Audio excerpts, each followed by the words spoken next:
আজ আর কোনো কাজের ভিডিও নয়, আজ শেয়ার করবো একটা বিয়ে বাড়ির ভ্লগ। এই বিয়ে বাড়িটা ছিল মাসির বাড়িতে একটা রিসেপশন পার্টি। তো বিয়ে বাড়িতে আসার পর সবার সাথে গল্প করে এদিকে এখন দুপুরে খাওয়া দাওয়া করতে বসে পড়েছিলাম। আর তারপর খাওয়া দাওয়া করে উঠতে না উঠতেই দেখি এদিকে বউ এসে গেছে।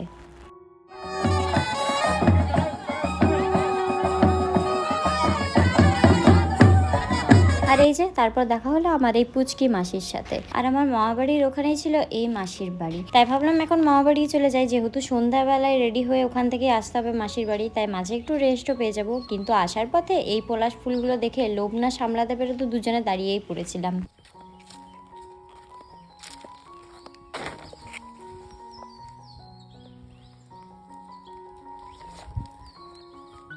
আর এখানেই শেষ নয়, ওই যে কথায় বলে না উঠলো বাই তো কটক যায়, আমাদের সাথেও ঠিক এটাই হয়েছিল।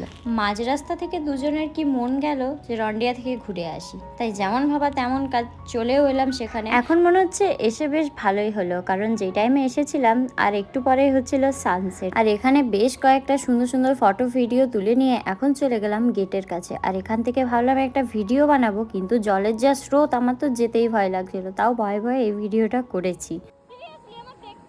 দেখেই ভয় লাগছে, আরো বাড়ছে মনে হচ্ছে জলটা। না ভাই, আমি আর যাচ্ছি না। আসার কথা ছিল মাসির বাড়ি থেকে মামা বাড়ি, কিন্তু মাঝে চারিদিক ঘুরে ফিরে অবশেষে এখন মামা বাড়ি যাচ্ছি। আর মামা বাড়ি গিয়ে রেডি হয়ে একেবারে সোজা চলে এসেছি বিয়ে বাড়ি, মানে মাসির বাড়িতে। আর এখানে এসে দেখি এখনো অনেকেই রেডি হচ্ছে, আর এই প্রথম কোনো বিয়ে বাড়ি যেখানে আমি এত জলদি রেডি হয়ে আসতে পেরেছি। আর তারপর বিয়ে বাড়িতে ঢুকে এদিকে এখন টুকটাক স্টার্টার খেয়ে সবাইকে একটু ভিডিওতে নিয়ে নিলাম, কিন্তু এখানে সবাই থাকলে আমার মাকে খুঁজে পাচ্ছিলাম না, তাই আবার মাকে খুঁজে নিয়ে এসে ডেকে এনে মায়ের সাথে একটু ভিডিও করে নিলাম। আর এতক্ষণ যে বিয়ে বাড়িতে আছি আর এত এত ছবি ভিডিও তুলছি, একটা জিনিস আমি একদমই লক্ষ্য করিনি, যেটা আমি এই ভিডিওটার পর আমি লক্ষ্য করছি, যে আমি হাতে চুড়ি পরতেই ভুলে গেছি। মানে দুটো চুড়ি পরে বাকি চুড়িগুলো নামিয়ে রেখেছিলাম পরে পরবো ভেবে, কিন্তু লাস্টে এত তাড়াহুড়ো করে বেরিয়েছিলাম যে সেটা আর মাথাতেই ছিল না, তাই চুড়িগুলো পরাও হয়নি। তবে সেভাবে কিন্তু অতটা বোঝা যায়নি। যাই হোক, এদিকে এখন সবাই মিলে দাঁড়িয়েছি একটু ফটো তোলার জন্য। তো ফটো তোলার পর এদিকে দেখি সবাই এখন নাচ করতে ব্যস্ত, আর আমরা সেগুলো বসে বসে দেখছিলাম, কিন্তু মা আর মাসি বেশিক্ষণ বসে থাকিনি, ওরাও ওদের সাথে একটু যোগদান দিয়েছিল।